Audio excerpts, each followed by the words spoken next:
Music is very catchy. Recording in progress. No, it's not.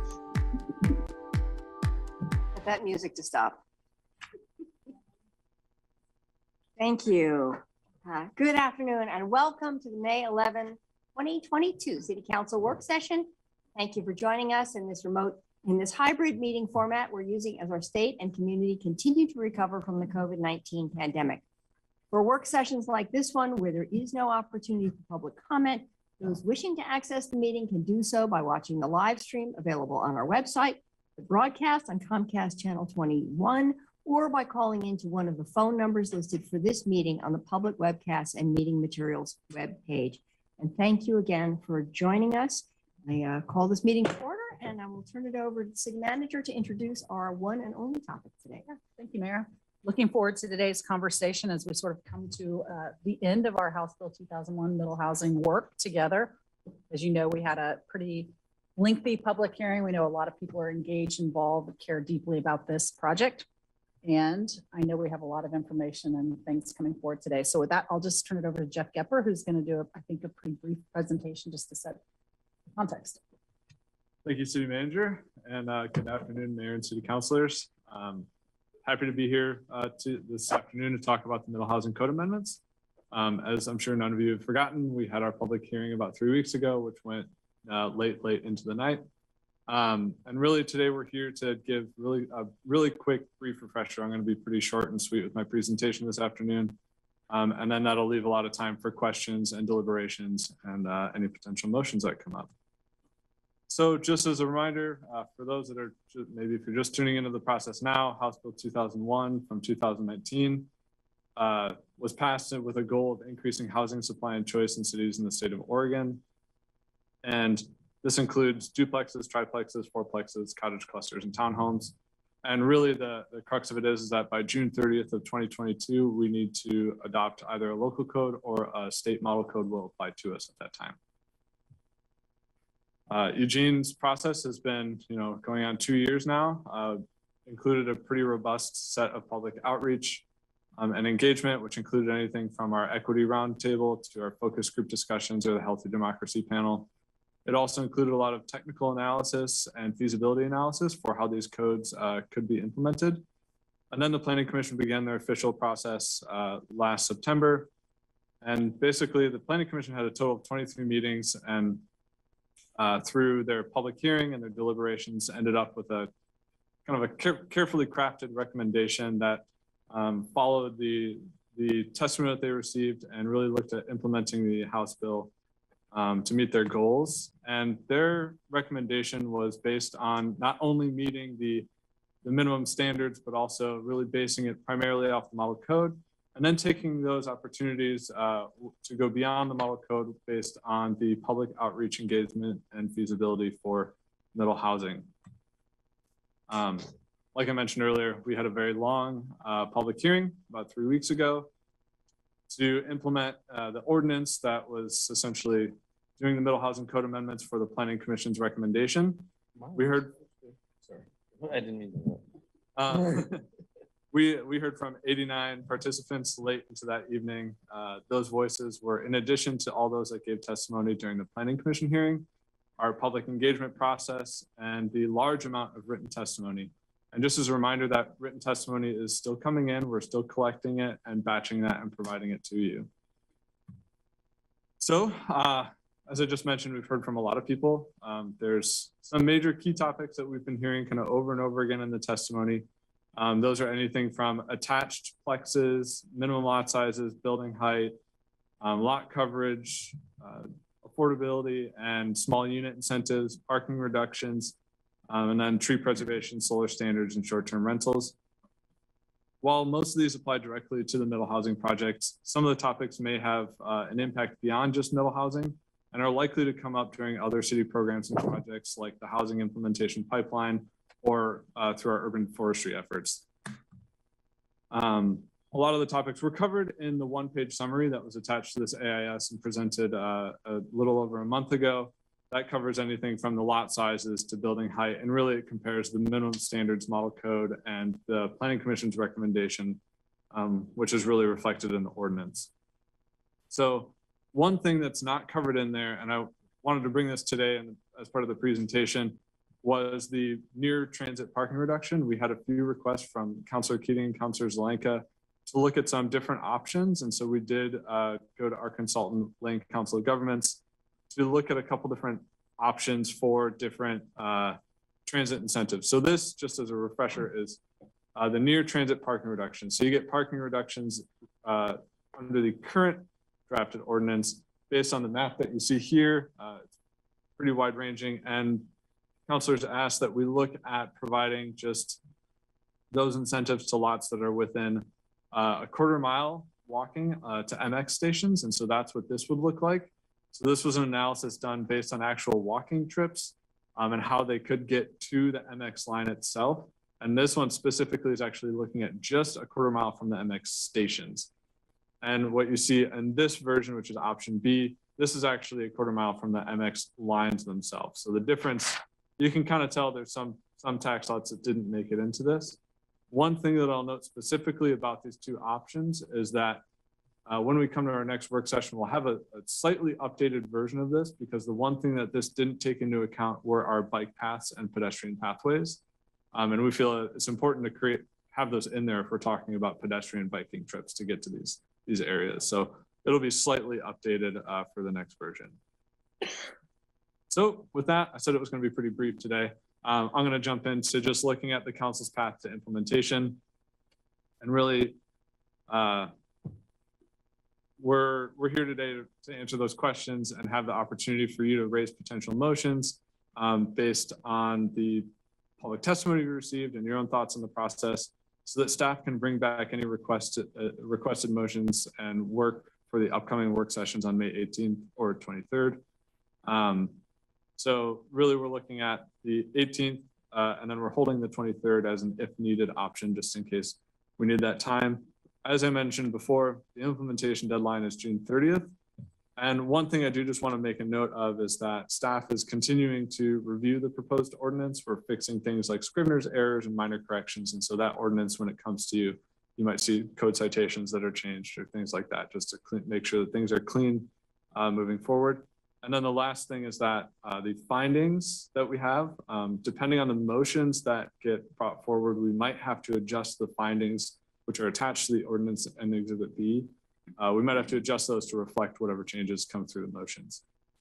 And lastly, and this is for anybody that may be watching today, testimony can still be received up until the council makes their decision. On the screen right now, you'll see middle housing testimony at eugene-or.gov. That's a really good place to send your testimony to make sure that it's included in the record. Or you can go to our project website to get more information. That's eugene-or.gov/middle housing. And with that, I'll go to questions and put back up. Thank you so much, Jeff. And I actually just want to thank you for all of the work you have done on this and your responsiveness and the whole team that has done work on this. And I'm just going to lay the groundwork a little bit for this meeting. So we have a number of motions to put on the table, keeping in mind that the goal here is to move those motions forward today so that staff has time to prepare a draft ordinance for your review next week. So that is the goal. And so with that in mind, I'm reducing your speaking time 2 rounds, the first round 2 minutes and the second round 1 minute, to make sure that we get through the packet.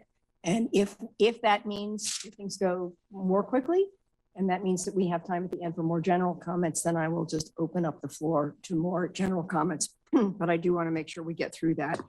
As the motions come through, the staff have prepared individual copies for you, so you'll get to have a hard copy of those motions. But there were a number of motions where it's either or, and we're not sure exactly which motion councilors are going to put on the table. So we'll give you those copies as they're relevant to the conversation, so you have them in front of you. And so we're going to begin with Emily Semple's broader motion. And so I'll let Emily put that motion on the table and speak to it for 2 minutes and then open it up. Thank you very much. Thank you to staff, all of the departments. You've been a big help. We have a problem. I believe our outreach has been good. We've gotten feedback from a lot of people who are not usually included, and we need to listen to them. majority rules, but they're not the only people who we need to hear from. And we have a very large contingent that do not feel heard. And that's been made worse by our real technical difficulties. Because this has become more and more controversial, I think we owe it to everybody to be responsive. This is the biggest number of people testifying or coming in person or Zoom, not in person, to talk to us. And that's big. I think we need to listen. I respect the work that everybody's done. It's been insightful and in depth. There's parts I like and parts I don't, but this isn't about me. We need to pause. A respectful choice, even if it doesn't change any decisions. I think we should go with the minimum code for now because it's back to the baseline for everything, and that's fair. It doesn't mean we won't or could implement exactly what the Planning Commission recommended. That's there, that's not going away. I just prefer to maybe take steps, but at least pull back.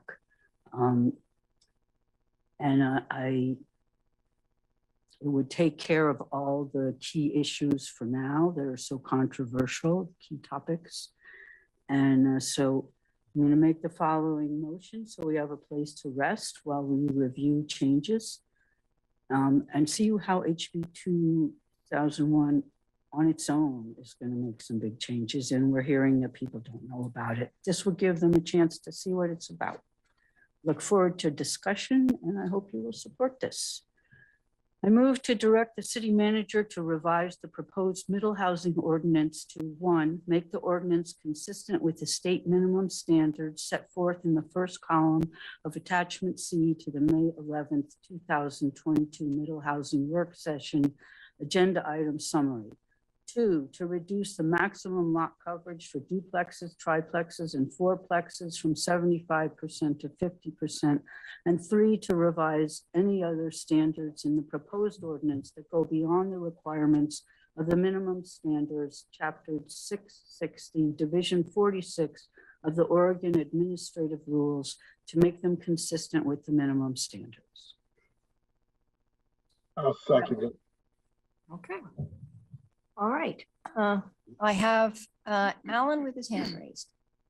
I'm unclear as to process right now, Mayor. Are we laying all options on the motions on the table, or we're just working this? We're addressing one motion at a time, and so we're discussing Emily Semple's motion now. Did you have a Well, just some preliminary thoughts. The public involvement in this has just been tremendous. I mean, this is the pile of stuff from this particular agenda item only. We've had meetings, panels, 22 Planning Commission meetings, surveys, emails, testimony, verbal and written, mailings, newspaper articles, TV stories, radio. We've been doing this for 2 years, and time for action is now, and hopefully we'll get there. Unfortunately, I think the rhetoric has just become so extreme on this issue and so heated, over-exaggerated, misleading, and to make their point, and that's very unfortunate.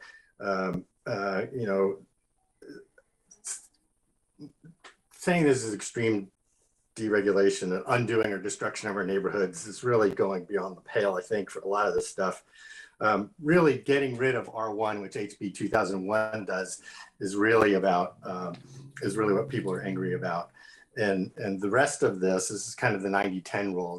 The rest of this, the Planning Commission changes are like the 10%, the 90% is HB 2001.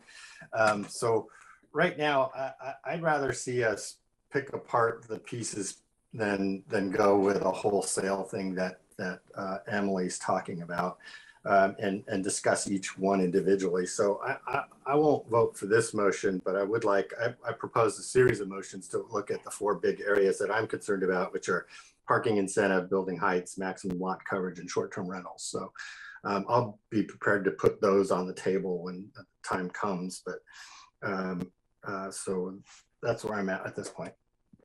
Hey, thank you, Matt. Mike, and then Randy. You confused me with him? Is that what you did? Thank you, Mayor.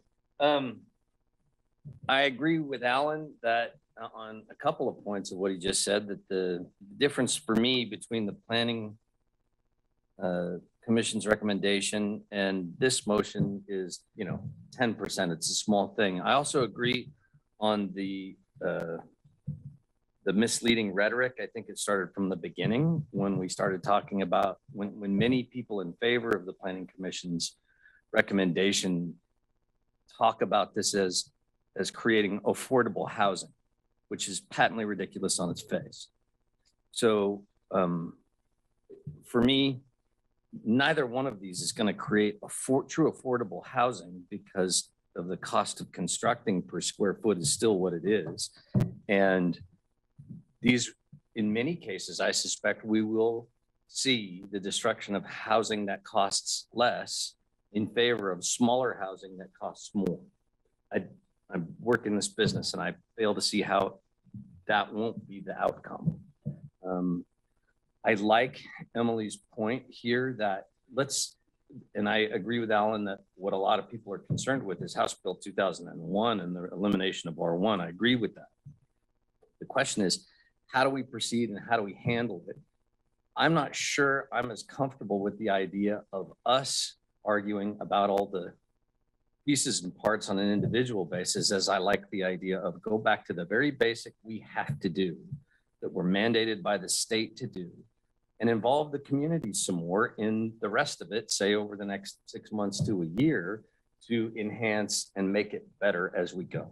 We have to do something. So let's do the least we can do and spend more time and hear from more people about how we might alter that. That seems like a reasonable way to go to me. But again, I don't need to fight about it either way. I don't see much difference. So thank you. Thank you, Randy, and then Claire. Thank you, Mayor. And thank you, staff, for the work you've done on this and for the presentation that you made today. Thank you, Emily, for making an motion that gives us something to look at for how we might be able to step into this. Thank you to the Planning Commission for your work that you've put into this. And I'm sure depending what we do, it could be disheartening for you after all the time and energy you put into this. Thank you for the Healthy Democracy panel as well for the time you have contributed. But I'm also concerned when we see letter after letter, email after email, and conversations with constituents that there's still confusion about this. There's still people that are surprised by this. And we need to take, I think, heed of that. We've had people that were unable to testify at the public hearing. In a perfect world, I'd like to see another public hearing on this. As far as this has to be done right now, I mean, we have a fail-safe built into this by the state with the model code that kicks in if we aren't able to reach agreement. So I'm personally not feeling the same pressure that I know some of us are. Also, I want to say that I have been seeking a way to step into HB 2001 implementation that gives us a chance to see and review some of what we're working on. In fact, Councilor Semple, I was wondering if you would accept a friendly amendment that we build in a time-specific review date by which we will, and I don't have an idea what would be a good review date, whether it's 6 months, a year, 2 years, but something that has us come back because we do desperately need housing. And one thing, House Bill 2001, it does provide an avenue to get to part of that. At the same time, we also need to be looking at our transit corridors, and we need to be looking at our usable land, buildable land inventory, and our urban growth map. So I'm out of time, and out of respect for the rest of the process, I'd like a second round. Okay, Claire, and then Greg. Thank you, Mayor. Thank you to everyone who's contributed to bringing us where we are today. I won't articulate a list. I am going to vote against Councilor Semple's motion. I believe the recommendation before us reflects the deliberation of the Planning Commission, which was informed by input from the Healthy Democracy Panel and other community members, and seeks to be responsive to the concerns about how we create incentives that are meant to lower the cost of development and encourage more diversity in the types of housing that gets built. So while there is argument about whether that will occur, I believe our Planning Commission and staff have done a valiant effort to bring such an ordinance before us. So while I am open to some of the other motions I anticipate us discussing today and possibly at our next work session on this to change, consider changing pieces of the draft code, I can't support doing just the minimum or delaying decisions further. And my understanding is if we adopt some of those more specific changes today, those will be brought back to us, and we can make more adjustments before final adoption if a majority of council believe that's needed based on further public input. So there is still opportunity for folks to provide us with input on this. Thank you. Thank you. Greg and then Jennifer.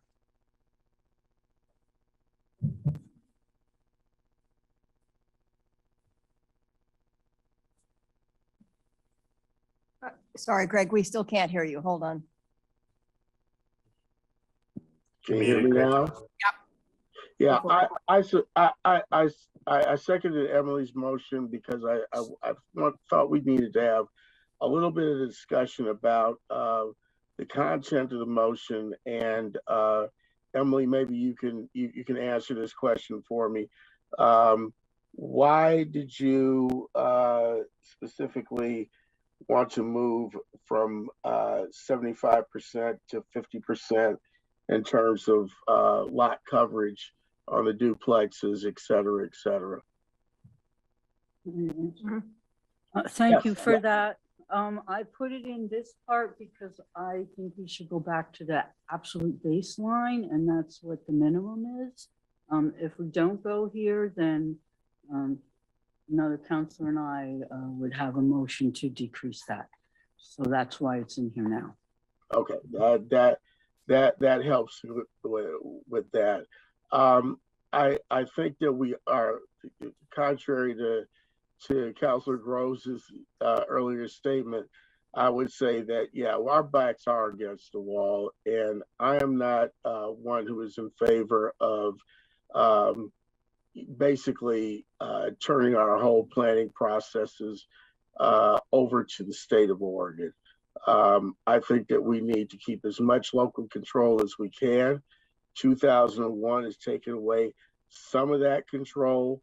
I think that this is going to be an ongoing discussion, even at the legislature in the next legislative session.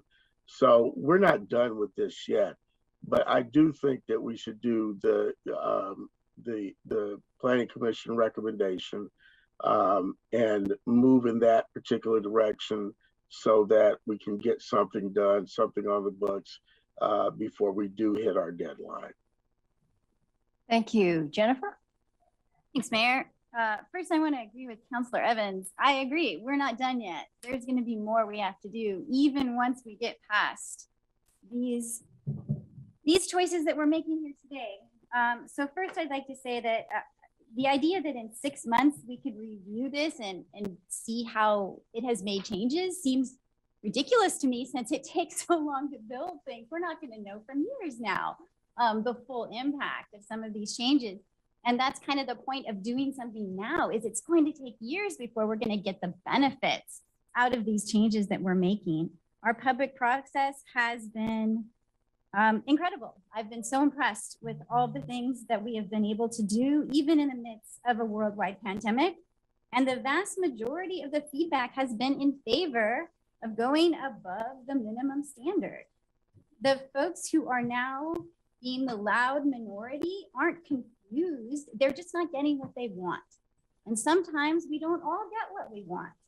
These motions, despite what some people think, have been shown that they will, or these changes will make housing more affordable. Maybe not every single unit, but last time I checked, we have a housing crisis, not housing annoyance or a housing nuisance. This is a crisis, and in a crisis, you have to do things that are bold. I'm not going to support this motion. I do think that talking about specific parts, and I'm interested to hear the things that Councilor Zelenka has brought forward, is a much smarter way of making it Eugene specific. Thank you. Matt?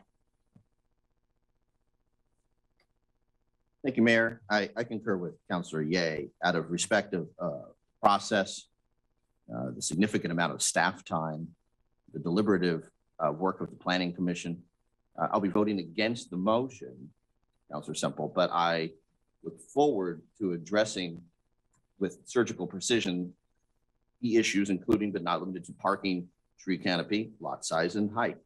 And as Councilor Evans pointed out, having some semblance of local control over what's in front of us. So I appreciate the motion, appreciate the conversation.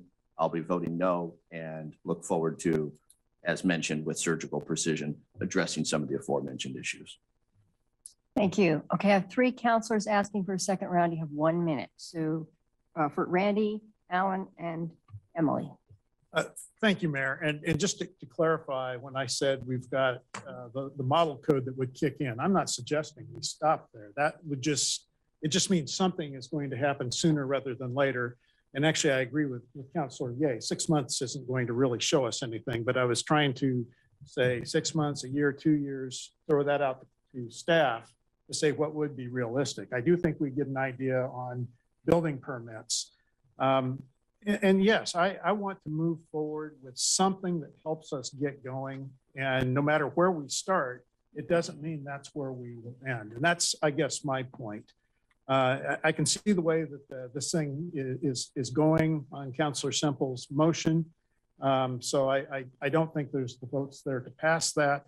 I will be interested in some of the surgical procedures, and I do have 3 areas I'm very concerned with, and that's parking, lot coverage, and height. Thank you. All right, thank you. Alan, and then Emily.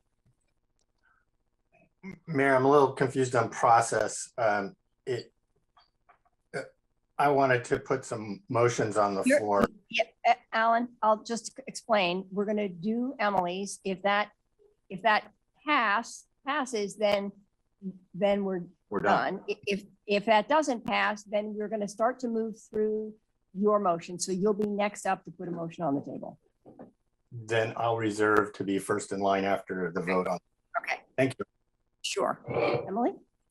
Thank you. I just wanted to say that if this passed, I have a second motion so that we could discuss how long we wanted to come back for a review or any changes, which I do hope whatever we pass, we will include some kind of review check-in. So I wanted to divide those, I'm a big proponent of divide. So that's my explanation. Okay, thank you. And with that, That's all right. Thank you, Mayor. I just wanted to be clear. I don't know that I was when I spoke at first. My reason for wanting to do the minimum and then come back in 6 months to a year for review wasn't for the reasons of,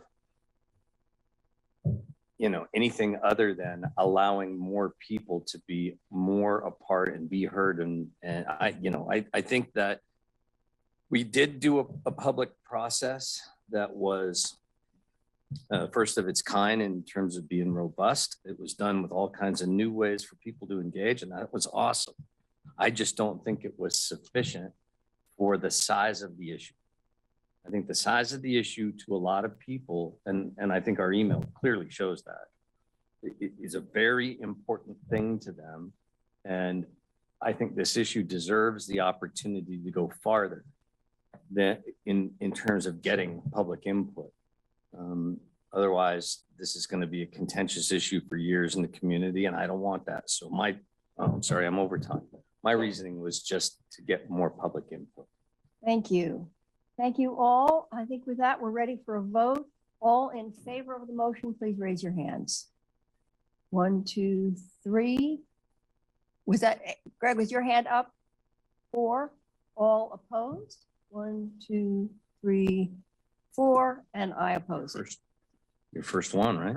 Well, no, not my. Mayor, can you say who voted can you tell me who voted which way?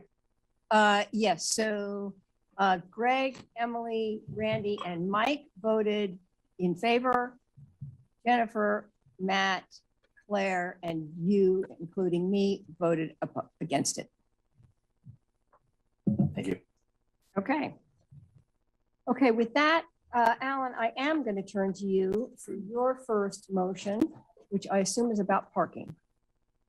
Well, actually, I wanted to bring some order to this. So that's why I was thinking about this beforehand. So I will read this as a single motion and entertain motion to separate. I had different options in there. I'm going to pick one. And when we separate, people can make a substitution if they want. So I'll put out all of these in one, and then we can separate them if we would like. So I move that to direct the city manager to revise proposed middle housing ordinance to delete reduced parking for small dwelling units, reduced parking for income qualified housing, and proximity to transit parking incentives. Further, I move to direct the city manager to revise the proposed middle housing ordinance to reduce maximum building height in the R1 zone for duplex, triplex, fourplex, and townhouses from 35 feet plus 7 feet additional 7 feet for roof slopes of 6 to 12 or steeper to 30 feet plus an additional 7 feet for roof slopes of 6 to 12 or steeper. And I move to direct the city manager to revise the proposed middle housing ordinance to reduce maximum lot coverage for duplexes, triplexes, and fourplexes from 75% to 50% of the lot. And further move to direct the city manager to revise the proposed middle housing ordinance to add the following special use limitations: townhouses, middle housing located on middle housing lot may not be used as short-term rentals, or no more than one unit of the dwelling units in a duplex, triplex, fourplex, or cluster homes may be used as short-term rentals. And finally, I move that we add work sessions for the city council to look at the solar access ordinance and the tree preservation ordinance, and included in the tree preservation, a new tree planting aspect or tree canopy potential ordinance. Second. And that's motion. All right. Yeah, I'm So- going to turn to the, Yeah, so what we have individual pieces for all of what you just read, Counselor Zelenka, except for the last component around tree canopy and solar. So what Lauren's going to distribute to all of you are the individual motions that Counselor Zelenka had sent out earlier last night, this morning. And those have now been combined. And then what you don't have though in front of you is that last component around solar and tree canopy. And Emily seconded the motion. right. Okay, wait. Okay, so all of those motions, That is one motion. that is. Right now, that's all one motion. Okay. So I would ask if Counselor Zelenka, if you wouldn't, okay, nope, I will not stand in the way of this process. Go ahead. Mike has Mike. I see Mike. I'm just thinking through this process. Mike, you're on, and then Matt. Move to separate. Second. Second. Thanks. Okay, so now what y'all have in front of you, so you've moved to separate just Counselor Clark, so so it's clear for the record, you've moved to separate each one of those individual motions into what amount to a total of One at a time. 5. Yeah. 5 motions total? Correct. Okay. So we'll move through one by one. And the first one will be Yeah, just get. the motion regarding parking. So we're going to vote first on the move to separate. Mhm. All in favor, please raise your hands. 1, 2, 3, 4, 5, 6, 7, 8. Thank you very much. That's good. So now we will start with the first of those motions. And I guess we start the clock Are they again. numbered?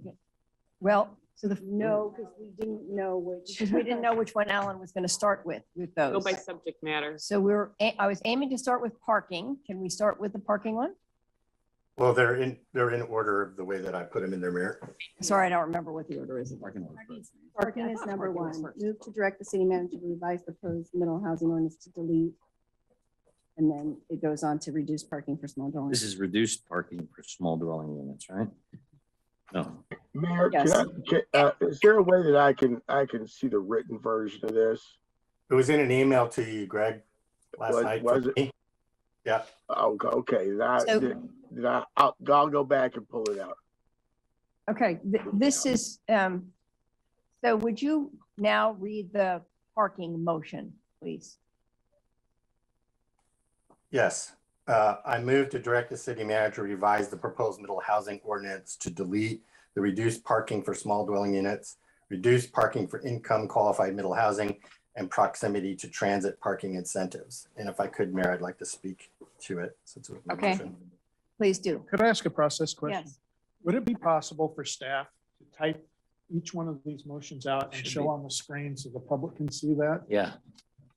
It's not how we've typically done work sessions when we're in person, because this is what happens. You start shifting and morphing and we can't stay on top of it with the typewriter. So that's just how we've done it. If we need to change our format, I think we should talk about the impacts of that going forward. Yeah, yes, Matt. Process, they should be typed up already somewhere and saved, right? We broke them all out to bring them here. We're not hooked up to anything to have it. Nobody can share a screen with them on it. We'd have to go back to our offices. Greg has access to Alan's motions because Alan sent them in an email. So he can pull it up that way and you all are going to have hard copies and Alan has them in front of him. So, yeah, I hear you. Concerned about the I hear, public, yeah, so I the hear public you. can see. I hear you. Did they- We deliberated how to do this so that it makes sense and it's tricky. So Does council have the motions in front of? at the they table? do. They do. Okay. They have hard copies of the motion. So go ahead and speak to your motion.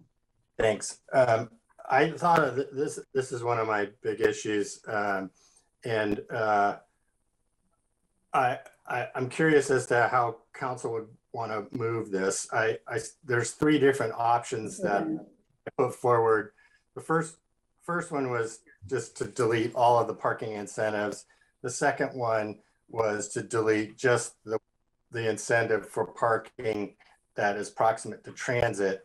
And the third is to remove to that hybrid that Councilor Keating and I kind of morphed together into one, which was to limit the parking incentive to a 1/4 mile walking distance from MX stations. So if this motion were to fail, then I'd go probably to one of those other motions as Plan B. And so I put the most stringent one out there first. And so I'm fine with any of these three options. I wasn't clear where the council was on getting rid of the additional parking, the incentive for parking. Two things about that. One is the parking incentive is to reduce cost, and I can see how that helps with the small units and the affordable housing units, and there's not going to be that many of them. But for reducing parking also was to get at vehicles on the road, which have two components to it: one, congestion, and two, pollution, especially greenhouse gases. Congestion is becoming a bigger issue here, but I'm not sure this is going to have that much of an impact on congestion at all.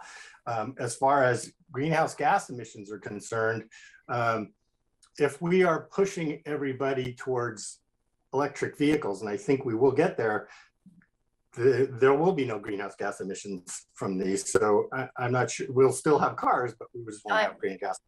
That's where I landed on that. Fine, thank you.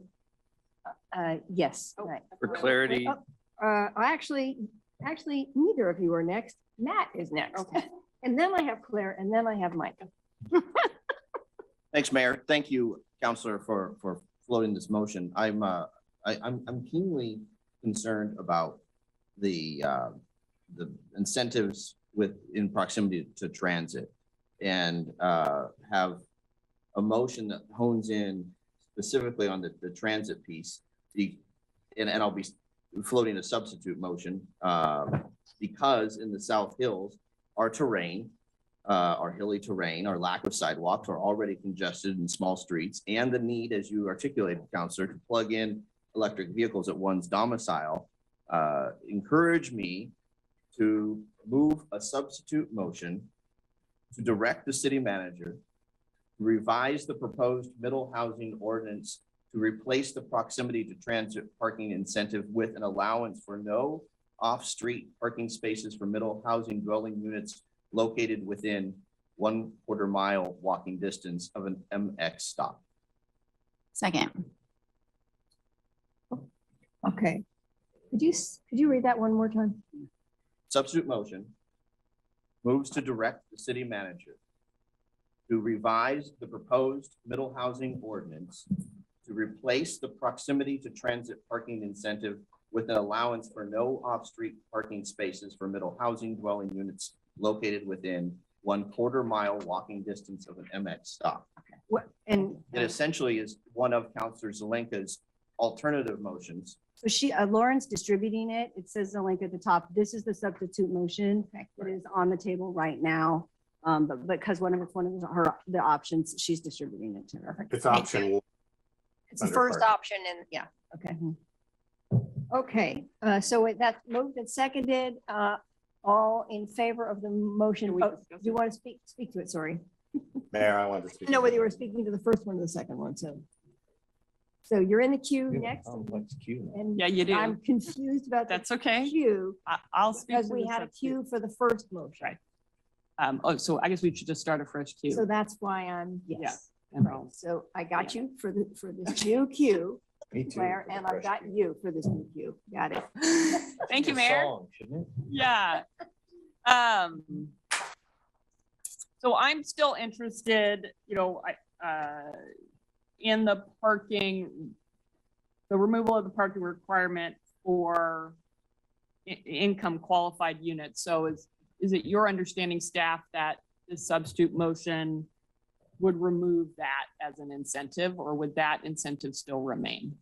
That incentive would still remain, Counselor Surratt. The only thing the substitute motion would do is to limit the proximity to transit parking incentive, which currently the proposed ordinance sets at 1/2 mile from frequent transit lines and 1/4 mile from MX lines. It would reduce that down to 1/4 mile walking distance from MX stations specifically. And have you had an opportunity to analyze approximately how many lots if this motion were to be adopted into the code, like what the reduction is in terms of what it would have been to now? We haven't counted the number of lots that have been reduced from that, but visually, it's a vast majority of the lots have been removed from that incentive. Okay. And I can show that on the screen again in the presentation. The comparison between the two is. And if this motion were to pass, could you bring us that analysis at our follow-up work session or some aspect of it? Okay, great. Thank you. Okay, Mike. Yeah, I understand what the councilor's trying to do. I think my greatest concern with the planning commission's recommendation is to ever increase the number of cars parked on streets instead of on the lot. I think that while that's a financial incentive for the builder, I think that's going to be a nightmare for ambulances trying to get down thin streets. And I see all kinds of problems with making the city's streets, especially in the hills, much more like, around the Matt Night Arena during game day. That's what we're going to see, I think. So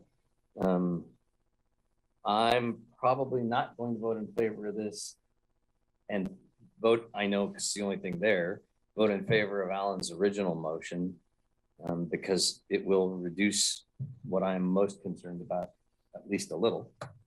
And that one would reduce it more than this one. Okay, I see Alan's hand raised again. Yes, thank you, Mayor. This is where I originally was with regard to all of this and thinking that really around transit, we were talking about, walking distance. The 1/4 mile came from walking distance from a stop. So this made more sense to me. But then when I started thinking about the long-term effects of this and thinking ahead 10, 20, 30, 50 years from now, these houses will still be here. And if indeed, and I believe wholeheartedly that we are going to shift to electric vehicles within the next 10 years, I think by 2035, I believe all new sales will be electric vehicles, which will require charging. If we build housing today that has no parking space for them, and then we push them out onto the street, those people have no option for charging. And even if they're small houses, but if they're low income, it's even worse because then they have less access to charging. So it pushes them either to very expensive other retail places where they can charge at different charging stations or other kinds of spots, which is very inconvenient because most people want to charge at their house. So because of that, I'm back to my, I like the motion I put forward to eliminate this in parking incentive because I think we're doing a disservice to people who have small houses and people who are in affordable housing because they won't have access to charging. And I think that is a mistake. And I would encourage council to go think a little bit broader than that in longer term. Okay, any other comments? Emily?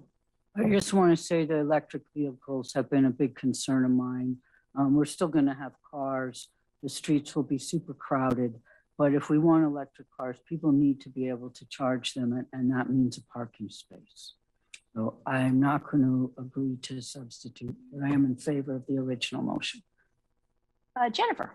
Yeah, thanks. So I just wanted to share why I decided to support this motion. And that's because instead of having like the way it was first set out, there were quite a few homes that were incorporated into that would be affected, right? And so this new one really limits that quite a bit. And while we don't have the numbers, I really do appreciate you being able to bring those back to us before we make a final decision. I think that'll be really helpful. This, makes it a lot smaller area of the city. And there are folks in our community who choose not to own a car or cannot afford to own a car, who having a house that is taking advantage of not having a spot to save them money is something they would be interested in.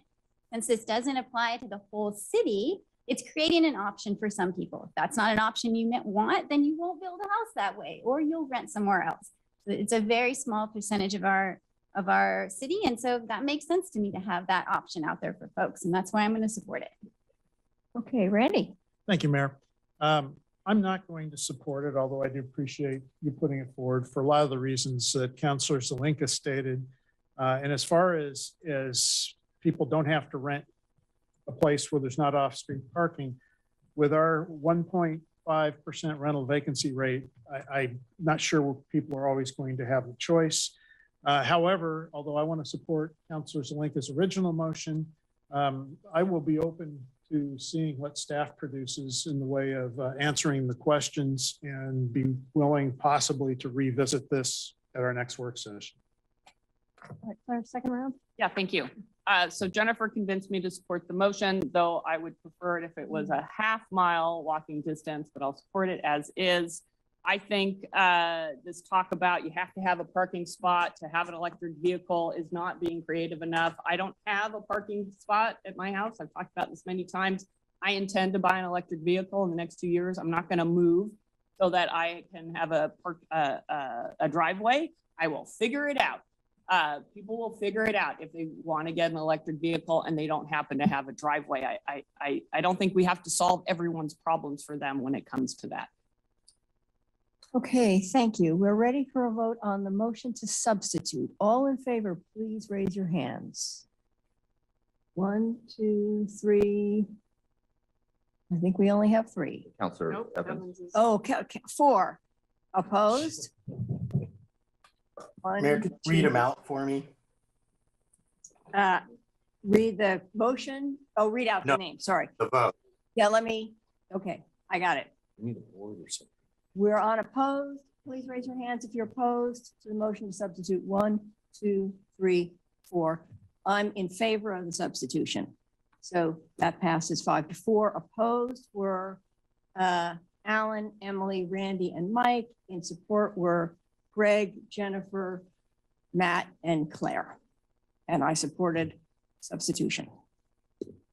Okay, now the substituted motion is on. Now the substituted motion is on the table. And we've spoken to it. Do you need to speak more to your motion? Ready to take action, Ready Mayor? to take action?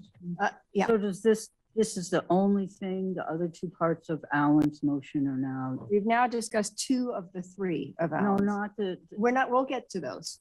I mean, his original motion, which had 3 different parts that were Now it's going to one. change the parking. Right. And this is just about one change.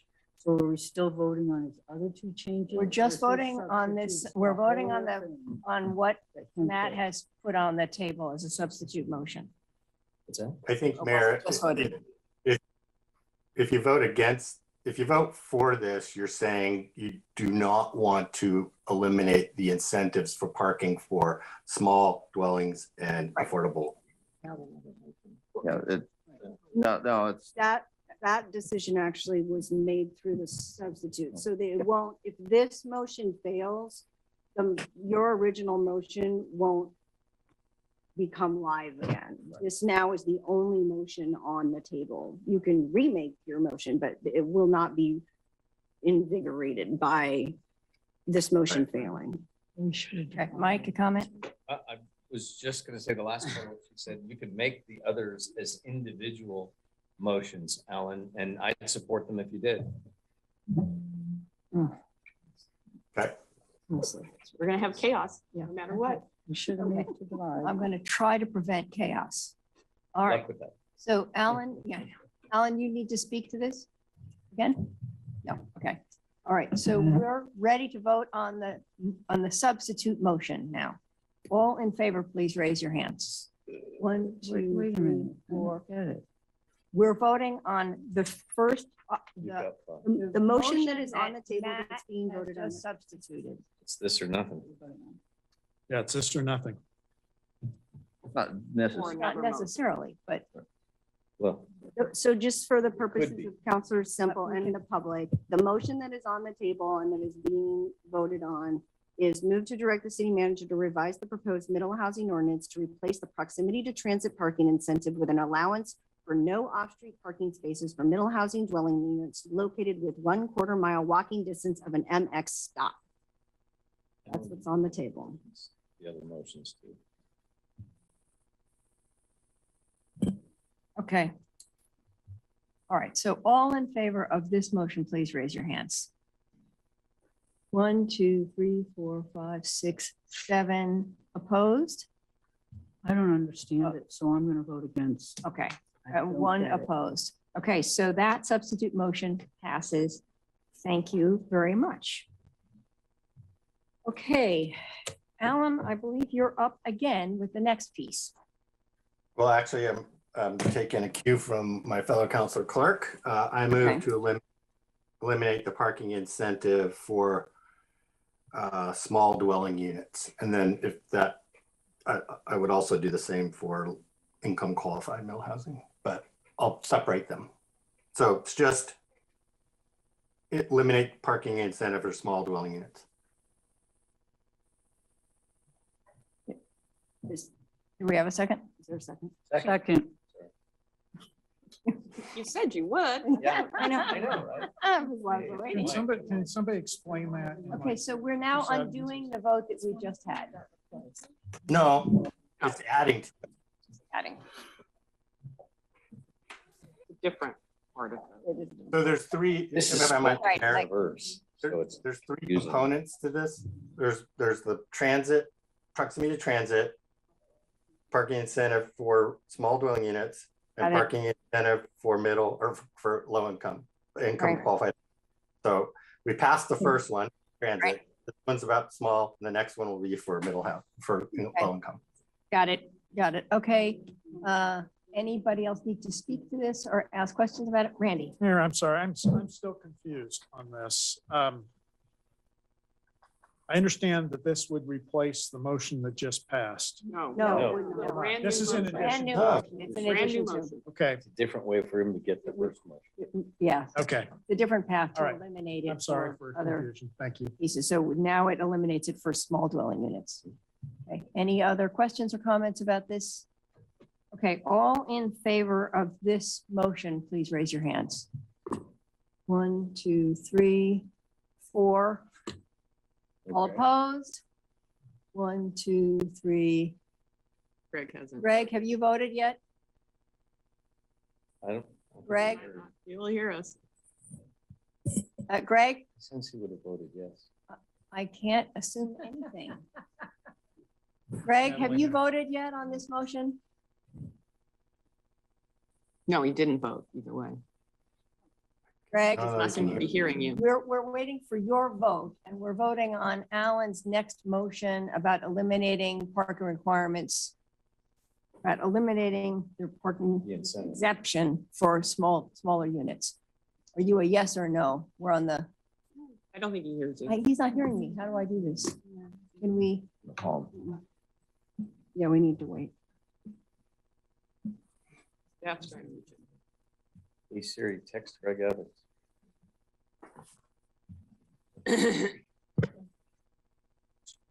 The tension is thick while we wait. Greg, you're muted.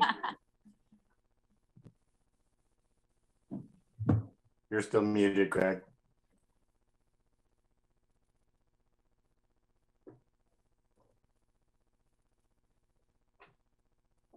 Can't hear you, Greg. Oh, Alan doesn't know. Greg, we're waiting for your vote. Can you hear me? Stick your head, yes or no? Turn on, unmute yourself. That would be great. But you're still muted. You're still muted, so I can't hear you. I said, yeah, I can hear you now. Okay, all right. So did you hear that we've called a vote on this second motion to eliminate the exemption? Why don't I read the motion thank that's on the table? So the motion on the table is move to direct the city manager to revise the proposed middle housing ordinance to delete the reduced parking for small dwelling unit parking incentive. I'm voting yes. Vote, you vote yes. So Let's just all do the vote. let's, So all in let's do favor? the- all in favor, please raise your hands. One more time. 1, 2, 3, 4, 5 opposed. 1, 2, 3. So that passes. Okay, thank you. And Alan, next one. I know you've got another. I move to direct the city manager to revise the proposed middle housing ordinance to delete the reduced parking for income qualified middle housing parking incentive. Second, someone? Second, sorry. The second time. Yeah, really. Okay, all right. Well, any discussion, questions about this? Yes. Counselor, sorry. Thank you. Yeah, so I'm concerned that we're now eliminating a significant pieces of the ordinance that were meant to incentivize lower cost development of housing. So I do really want some analysis. I'm requesting from staff some analysis as soon as you guys are able to provide it, hopefully at our next work session, about what these motions are going to do in terms of reducing that aspect of the code that the Planning Commission put forward. This council has, including the maker of the motion, has spoken many times to the value of needing more affordable housing in our community. And by taking away these two particular pieces of the code and including a little bit of what we took from the transit, I worry that we're undermining the very values that we claim to be in support of. Any other comments? All right, I'm going to add a comment of my own here, which is to follow Claire's comment, which is to remind everyone that these are allowances. They're not requirements. And particularly as we look at income qualified housing, we look to our nonprofit housing providers to provide that housing and make that determination about who they're serving. This gives them some latitude. It doesn't mean they'll necessarily use it, but it gives them some latitude. You often have authority to approve. We vote on those requests for funding. They come through home grants. They come through for LRPs. You have other options. So to close a door for income qualified housing on something just at a broad scale, I think I agree with Councilor Zarette, is flying in the face of your stated goal to invest in affordable housing and make that possible. So I would encourage you to turn this one down. With that, Eric, comments? yes. my comment is that there's many ways to bake a cake.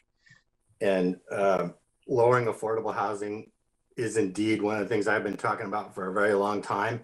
I just don't think this is the way to do it. I think this creates a lot of other issues and problems, especially in the long term, because I don't think low-income people won't have cars. I just think they're going to be pushed out in the street. It's going to be very difficult for them to be able to charge. We're not going to have extension cords running across the sidewalk to get to their street, if indeed they get to park in front of their house.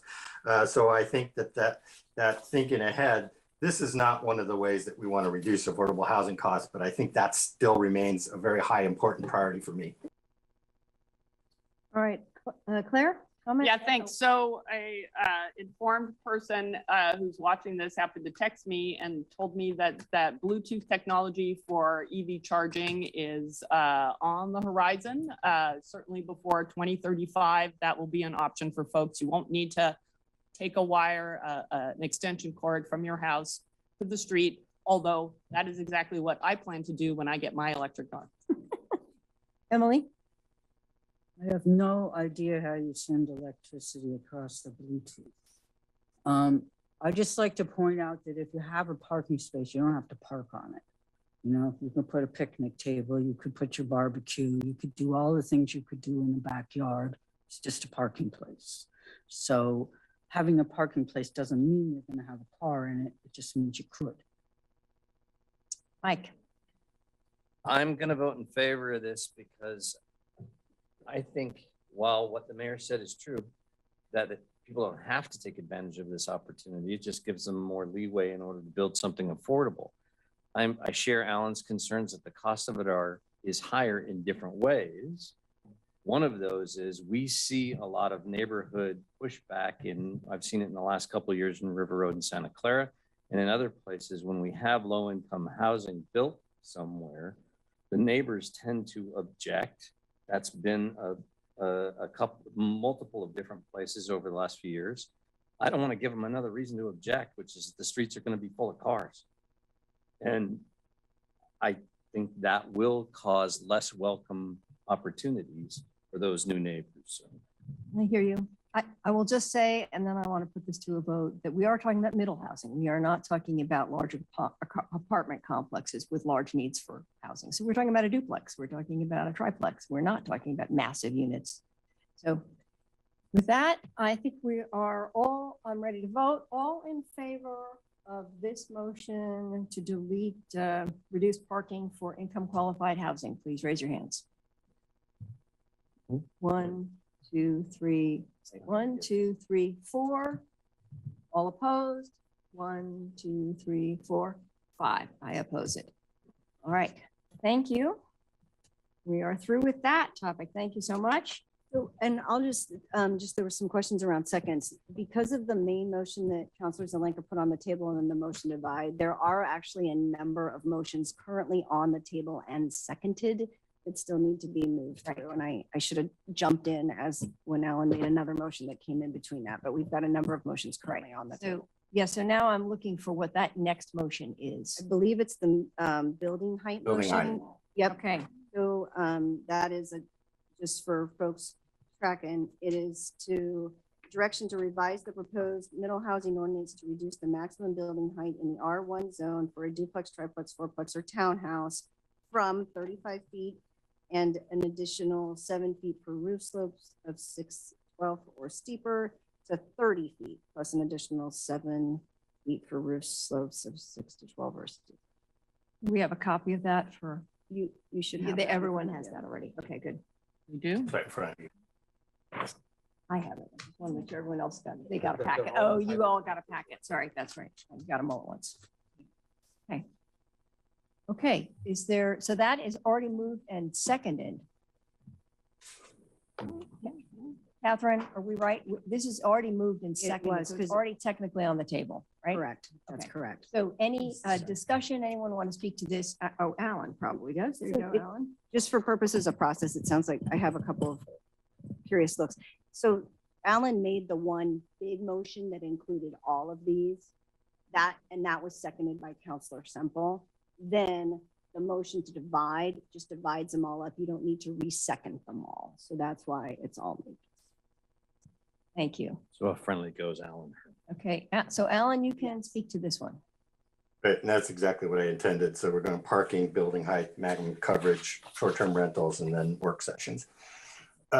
So on this one, I think the rhetoric got ahead of the actual impact. Today, right now, and in fact, the pictures people have shown for types of dwelling units that are possible were actually built within 30 feet.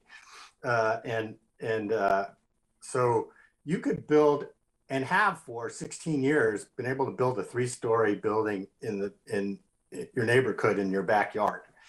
So that's not different. HB 2021 doesn't take that away or increase that. It just makes it the same issue.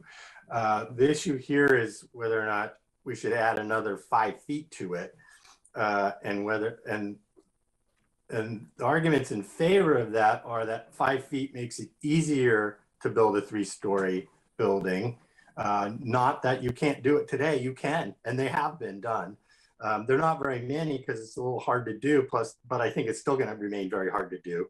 And whether or not 5 feet really makes a difference, it certainly does not destroy a neighborhood. It might destroy your how you feel about what's going on in your backyard, but it doesn't destroy neighborhoods.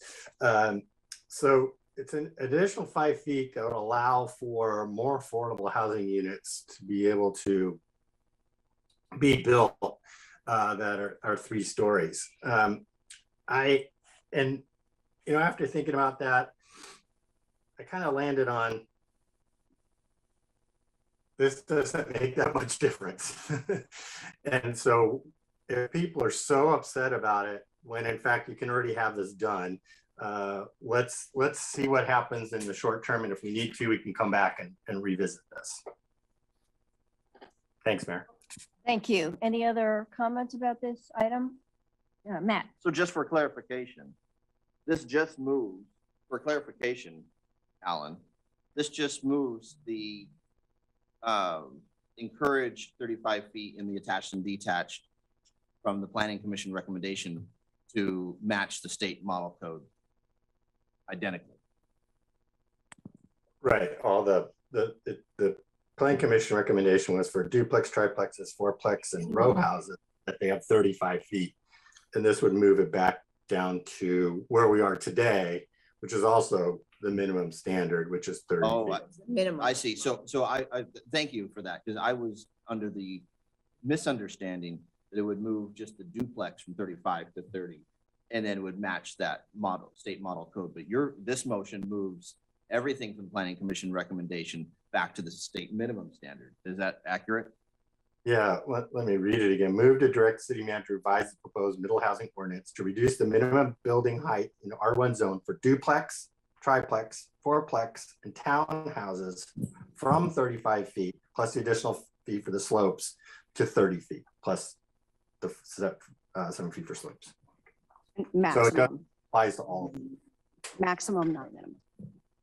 Okay. Maximum height, correct.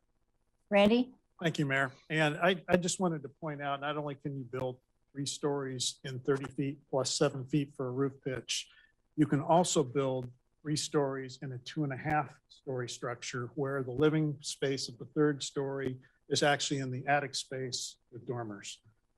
So you're not losing much by this, but it's still reducing 5 feet of solar blockage. Thank you. All right. Any other questions or comments? Yes. I would just want to interject with a question, because it was noted that there were energy efficiencies associated with the additional 5 feet height. And I don't know if there's any clarification of what that is. Yeah, so we did receive testimony regarding this issue. And essentially what it is that to have greater energy efficiency requires more insulation in between floors, and especially between the roof and the ceiling. So a lot of times you have a flat roof on top of a 30-foot high 3-story structure. And in those cases, you can't have as much insulation, therefore it's less energy efficient. Mayor. Okay. Alan, yes? I did, as an energy professional and expert, that's not exactly correct. Depends on what kind of insulation you use. If you use the fluffy fiberglass insulation, true, but if you use compressed foam insulation, that's not true. But it's more expensive to do foam insulation than it is to do the bats. It's for installation and for equipment. But as in regard to something that Randy said, despite the rhetoric, solar access ordinance does not go away because this would go into place. The solar access ordinance still is in place regardless of what we do here today. Whether or not the solar access ordinance, and I was in the audience wearing a sun on my shirt, pinned to my shirt, in favor of the original solar access ordinance way back in the 80s. I don't think our solar access goes far enough. It doesn't. Ellen, you're over time. So that's why I wanted it to be a work session, but it doesn't eliminate it. Okay, thank you. All right, we have a motion on the table about building height. Any other comments? All in favor of the motion, please raise your hands. 1, 2, 3, 4, 5, 6 opposed, 2. All right, so that passes. All right, what's the next one that's on the list? That is the maximum lot coverage from 75% to 50%. Hey, Alan, are you speaking to this also? Yes, please. I'll read it since people can't see it. Move to direct the city manager to revise the proposed middle housing ordinance to reduce the maximum lot coverage for duplexes, triplexes, and fourplexes from 75% of the lot to 50% of the lot. I actually put this out because I wanted to have a conversation about this. I don't think I'm going to support it. I think that this isn't that dramatic of a change. I think we'll get better housing proposals. I think that it does cover up most of more of the lot, and therefore we have the potential to not have as much landscaping or tree. But you're not gonna, if a tree is already preserved under the tree ordinance, you can't cut it down anyway. And we don't have requirements that people actually plant trees. So the extra 25% for those folks that said we eliminate canopy, it doesn't do that. It eliminates the possibility of it, but we don't have a requirement that people actually plant trees, which is why I wanted to have a work session about planting trees and the tree ordinance and see if we can't strengthen all those. But in this case, I think I'm not going to support this. My own motion. I have Mike and then Emily. Thank you, Mayor. I will probably support this. It occurs to me that with tree ordinance and a couple of others, if you have, let me think about this properly. If you have the 75 foot, you create, there will be some people who can't use that because of the tree ordinance that won't be able to take advantage of it. But the most important piece of all is there's nothing that if we were to move this one back particularly to 50, there's nothing in the world that prevents us at any point in the future to moving it to 75. If we decide that's, if we have a different thought on the matter later. So I'm comfortable saying yes and seeing how it goes. And if we need to, moving it later. Okay, Emily. Thank you. Probably know this is one of my favorite ones since I'm always wanting more green space. City for the outdoors. Where's our outdoors? Houses this close together, they make heat islands. That's a problem for the climate and your comfort. I point out that neither the minimum nor the model go to 75%. And I totally agree that we could at any time decide to move it to 75%. Somebody mentioned to me that not everybody wants to have any kind of open space around their house. But if you pave over paradise, you're never going to get that open space around your house. I had one more point. Anyway, I think that it's an important thing. I'd really like to see it happen. Oh, if you don't want the open space, you can live in a townhouse or an apartment. So there are options. Thank you. Okay, Claire and then Jennifer. Yeah, I had a question for staff. I wondered if there was some magical reason for changing in 25% increments, you know, from 75 to 50%, or if, you know, what would be the impact of saying 60% lot coverage, for example? So the planning commission was the one who really landed on the 75% number. That was really based upon the fact that when you have lots on it where you can build a duplex on 2,250 square feet, and they saw 75% of that creates a good buildable lot. Oftentimes in those scenarios, you can't actually even reach 75% because you have not that much area within setbacks. So your buildable area is technically lower than that. So you could ask staff to come back with an analysis of what 60% would look like, and we can do that. But we chose 70% based on the planning commission's final recommendation. 75, yeah, okay.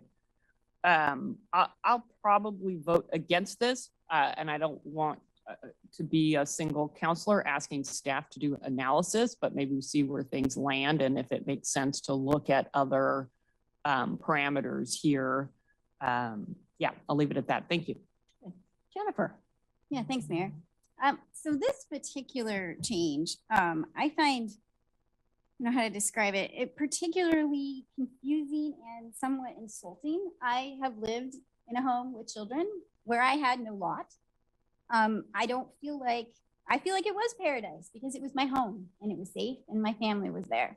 I don't think you need a lot to have a livable home. And this will give builders and property owners more flexibility to perhaps make more affordable homes. And when you are in a financial position where if something doesn't change, you know you will possibly never own a home, having an opportunity to buy one, to give yourself that financial security, even though it might have a smaller lot, is a lot better than the alternative. So I will not be supporting this. And honestly, I can't think of a single good reason to. Emily. We also have a goal of smaller houses. And so smaller lots, smaller houses. You could have a 20-foot wide lot and a 10-foot wide house with your 5-foot setbacks, and it could be 3 stories tall. Randy and Mike. Am I up? Yep. Thank you, Mayor. I would support what Councilor Siret asked for, was more analysis between that 50 and 75 foot mark and see what that does for us. I hear what Councilor Ye said. I can't disagree with that, but I also understand the importance of maintaining as much green space as we can. And I know I derive a lot of personal value from having a yard that I can be in. So anyway, I think that's probably enough, but I would support having more analysis on that by staff. Matt, and then I have a couple of second rounds. Mayor? Your second round. Do we need more green space in our communities? Yes, of course. All the more reason why it's important to protect our urban growth boundary and invest in our parks and natural spaces. There are no fines for removing trees as opposed to the city of Portland. Rather, in the city of Eugene, we have an education approach, not an enforcement piece. And as Councilor Zelenka stated, there are no proper incentives for actually planting native trees in our community.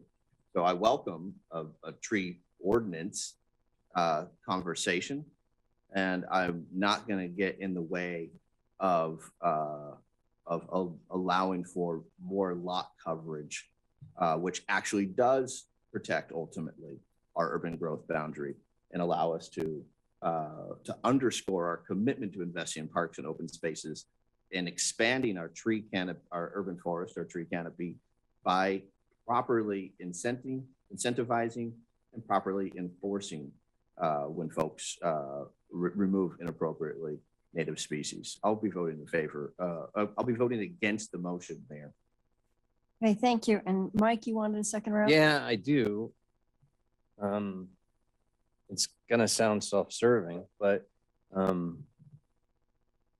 I was willing to vote in favor of this because of the reasons I mentioned previously, but Councilor Ye's point makes sense to me and swayed me a little bit, like Claire said before. I believe that the fastest way out of a bad economic situation, the fastest way to bring families' wealth up is through home ownership. And this does allow a path for those that can't afford the median home to participate in that process. I think rents, even on these small places, will be gigantic and above market. But I think owning it will actually be less expensive, and it provides an avenue I think is important. So I also would love to see what the differential is on different sizes. actually have some information. Right, yeah. Sarah?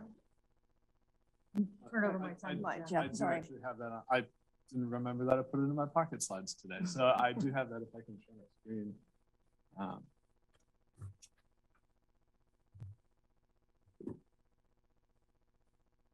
Great. So this is obviously not very readable at this scale, but what we're really looking at, let's pay attention to the top half of this graph. What we're really noticing is that on lots that are, a standard 4,500 square foot lot, which is an R1 lot right now, the max buildable area with setbacks on a typical lot is only 66%. So you don't actually even reach the 75% until you get into those rather large lots. And so even today, you can develop the majority of your lot at this time. And this, which I'm happy to send out to the city council as well, kind of provides that breakdown of how that happens. And so this was provided to the planning commission during their process and is also in the record. So I'll make sure that you have this available to you moving forward. I'm hearing a need for just a tad more explanation. Sorry, So. I'm trying to move quickly. I know, I appreciate that. So what we're looking at here is essentially the buildable area, right? So you're able to, on the smallest. Walk them through the 4,500 line. Yep. So the 4,500 line, you've got your standard lot dimensions, that's width and depth. And then you've got how much area is taken up by your setbacks. So that's minused out. And that gives you your buildable area.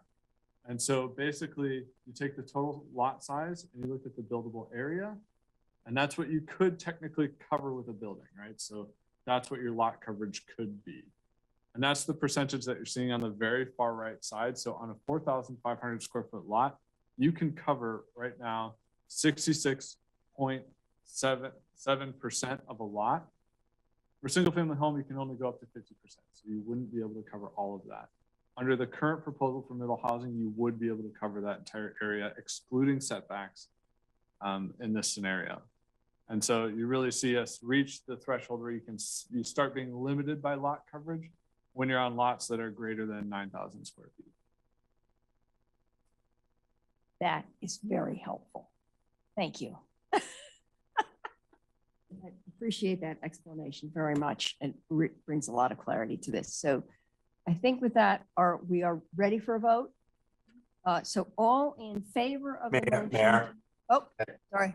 I can't see you. Sorry. Sorry. Alan.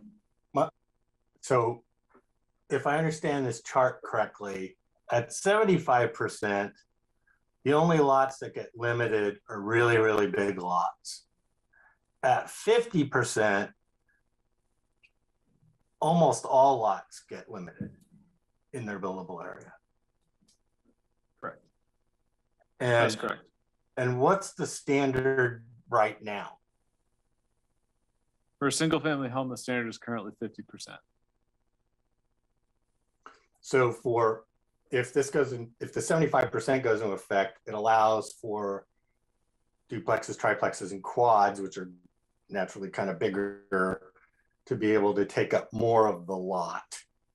And probably the ramifications of that is easier to build, lower cost, and more options. Likely, more likely. More likely. Yeah. But not anything certain, of course. Is that, I got that right?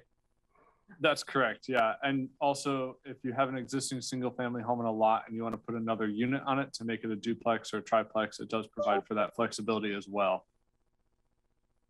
And that would go beyond the 50% for the single family. You'd have so duplex is kind of out of this question anyway.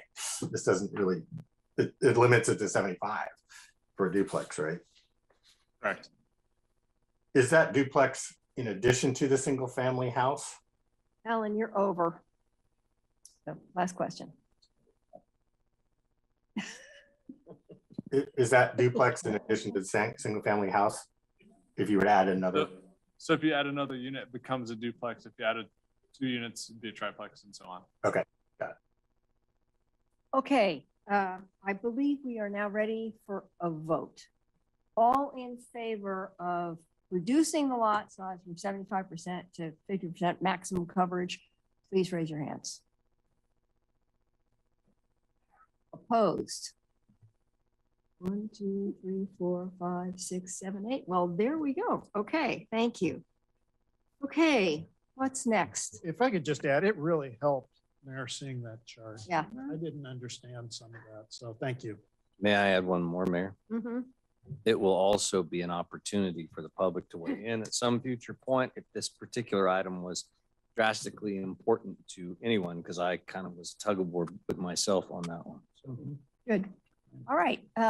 Yes, Emily. If we ever wanted to change this, it would be measure 49 problems, right? That's a legal question. Good thing we have lawyers. We would have to do a little more analysis at that time. That would be something that our office would look at if council wanted to reduce lot coverage in the future. Okay. So probably can't do it. Okay, Catherine, what's our next motion? So the next motion that's currently on the table is the motion regarding short-term rentals. And Councilor Zelenka, you picked the second of your 3 options, correct? Yeah. Mayor, since you only have 3 minutes, I move to extend to 1:45. Second. All in favor, please raise your hands. 1, 2, 3, 4, 5, and opposed. 1, 2, 3. So, Greg, did you? Mayor, I will have to step out a little bit earlier. I have another meeting I'm pushing up against. Yeah, I think you are among several counselors who have need to move out. So let's see if we can move quickly on this one. And okay. the best we We've can. got another work session next week. And we have another work session next week, but I'd like Yeah, to take some I'll progress. move as expeditious as possible. So the motion is move to direct city manager to revise the proposed middle housing ordinance to add the following special use limitation: for townhouses, middle housing located on middle housing lot may not be used as short-term rentals, and no more than one of the dwelling units in a duplex, triplex, fourplex, or cottage cluster may be used as a short-term rental.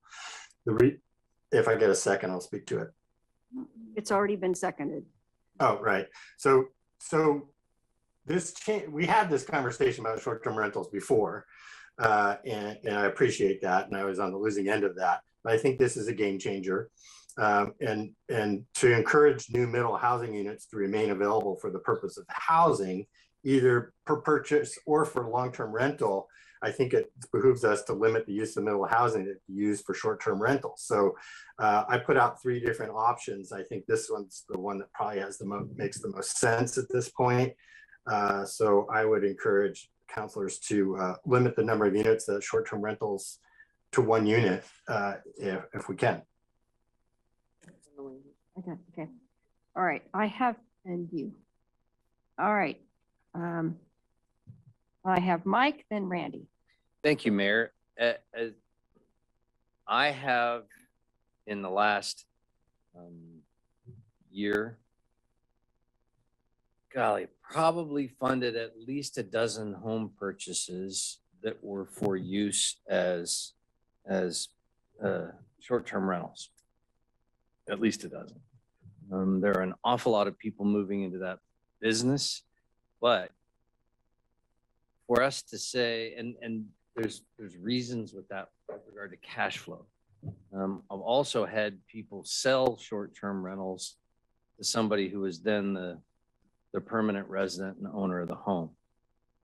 So I'm not in support of this because I think it limits, it's yet another thing that will limit what gets built. A lot of times somebody can build something like this as a short-term rental just to see it get built and then have it repay its investment in a short term and then have it sell to somebody who wants to live in it. So, or rent it to somebody. So I think the only thing this accomplishes is this particular motion is giving reason for a lot less housing to get built. All right, Randy and then Emily. Thank you, Mayor. I just have a clarifying question. Does this apply only to new construction or does this apply to existing as well? Would only apply to new construction. It's a new development standard, so it would only apply to the new middle housing that's being. But housing that currently exists, if somebody wanted to convert, let's say one side of a duplex to Airbnb, they could still do that? An existing duplex? Yes. Okay. All right, Emily and then Claire. Thank you. We have a lot of comments about short-term rentals, and the last time we took it up got to be really controversial, and we didn't do very much about it.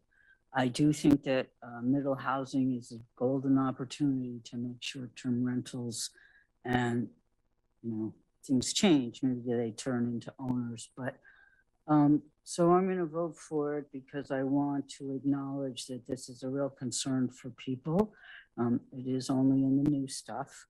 And I think we should come back fairly quickly to another work session on the STRs. Oh boy. If we divide lots and you get a triplex and a fourplex that are now individual lots, does only one of them get to be an STR, and how do you choose which one? The motion was drafted to address that by stating that that would be considered a middle housing lot where you have a triplex that's actually divided and has individual owners. And the motion prohibits short-term rentals on a middle housing lot. So in that circumstance, if you have a triplex that's divided amongst 3 owners, that none of them would be eligible for exactly the reason you're saying who would get to be the one. Now, the last sentence, no more than one. That applies to duplex, triplexes, and fourplexes or cottage clusters that are just your standard middle housing development where you have one person or that owns the entire. So it wouldn't be divided. Correct. Got it. Thanks. Okay, Claire and then Jennifer. Thank you, Mayor. So first, I don't see why we couldn't be talking about this next Wednesday and didn't need to extend for this conversation. I'm going to vote against this. I think this is an ad hoc way to regulate short-term rentals. I agree with Mike's statements around it. I don't know why these particular new developments should be subject to a restriction that's not on other developments. And I think if we're going to have conversation like this about how we're going to restrict people's legal use of their private property, it needs to be done as a separate conversation. Thank you. Jennifer. Yeah, I had the same questions that Randy and Emily had, so thank you for answering those. We made a commitment to come back and talk about short-term rentals once we collected more data, and I think that's a much more appropriate time to be making changes. This makes me a little nervous, and so I will be voting against it as well. Thank you.